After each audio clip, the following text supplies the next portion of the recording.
Bonjour, aujourd'hui, je vous montre comment vous faire une boîte à crayons dans le logiciel PDF Exchange Viewer. Donc, j'ai ouvert un document PDF, là, n'importe lequel, en PDF Exchange Viewer, bien sûr. Euh, pour pouvoir changer mon crayon, là, ce que je vais devoir faire, c'est, bon, c'est sûr, je peux cliquer sur l'outil crayon, puis ça va me permettre de changer ses caractéristiques. Donc, en ce moment, là, c'est un surligneur jaune. Je pourrais le changer à partir d'ici, là, puis faire un surligneur mauve, par exemple.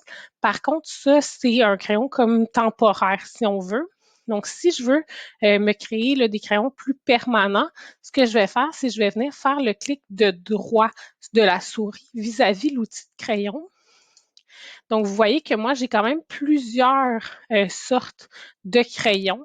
Donc, je me suis fait un petit peu une boîte à outils, là, une boîte à crayons comme dans un étui là, à la main. Donc, pour aller en ajouter, je vais aller cliquer sur afficher la palette de styles et de commentaires. Et à partir d'ici, je peux choisir, là, disons, je pars d'un crayon rouge et moi, je veux me créer, disons, un crayon noir là, que je n'ai pas déjà.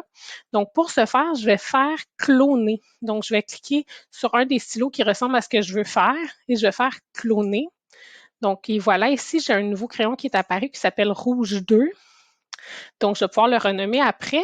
Disons, ici, je veux me créer, là, comme je vous dis, un crayon noir. Donc, je vais aller choisir la couleur. Donc, on va aller choisir noir. Je pourrais choisir de faire un crayon pointillé. Je pourrais aussi aller augmenter l'épaisseur de mon trait. Donc, c'est ce que je vais faire pour, entre autres, les surligneurs.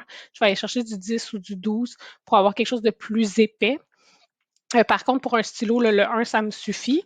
Je pourrais aussi aller changer l'opacité. Donc, c'est là où je vais pouvoir venir changer là, pour les surligneurs. Entre autres, le 40-20, ça fonctionne généralement bien. Par contre, pour un stylo, le noir, ce serait mieux en 100%. Donc, je vais le laisser comme ça et je vais venir cliquer ici sur renommer. Donc, ici, je vais pouvoir l'appeler stylo noir. OK. Et maintenant, il va apparaître là, dans ma boîte de crayons. Donc, si je fais le petit X et que je vais choisir ici, en faisant toujours le clic de droit, je vais avoir mon stylo noir. Donc, je peux, disons, pour pouvoir encercler un item ou quoi que ce soit. Et je peux aussi facilement, avec le clic de droit, aller changer de crayon. Et là, y aller avec plutôt un bleu ou ainsi de suite. Puis, je peux aussi revenir là avec mes surligneurs. Donc, voilà. Donc voilà, j'espère que ça va vous donner un coup de main.